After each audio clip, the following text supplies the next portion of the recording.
There are hidden emotional costs in every divorce, things you may not expect you're going to encounter, but you inevitably do because divorces are expensive, they're time consuming, they're very stressful. And as you're going through a divorce, you actually just try to push through. You just want to get through this process and you're trying to make sure you get your discovery answered. You go to your appellate law hearing, you sit through your mediation, you sit through a deposition maybe of a couple of witnesses, then you wind up in a trial and you've gone. And by the end of it, you are so emotionally and physically exhausted that you don't know what to do.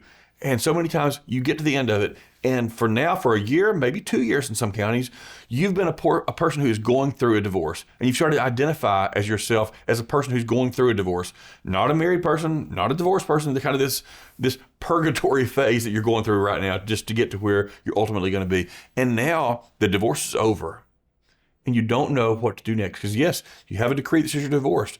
You're a single person. You might even have your maiden name back. And you wonder, who am I now? And all of a sudden you have this kind of realization, I don't know who I am anymore. And so we have this emotional toll that your divorce is taking on you. You couldn't even predict because you didn't slow down long enough in your divorce to even process what was going on. So if you want to avoid the emotional toll the divorce is going to take on you to any extent you possibly can, you ought to be talking to somebody like a counselor or a pastor throughout your divorce so that by the time you're through with it, you already worked through the grief of losing your marriage. Even if you're the person who files, the death of a marriage is something you're going to deal with in a grief phase, and making sure you're able to get through all those emotions, those feelings, to where the emotional toll is going to be less in the end than it would be if you just go through, you get done, and then all of a sudden you wake up one day, you're divorced, and you don't even know who you are, because that leads to depression, that leads to difficulty, interacting with your children in a different way so you don't see them every day anymore.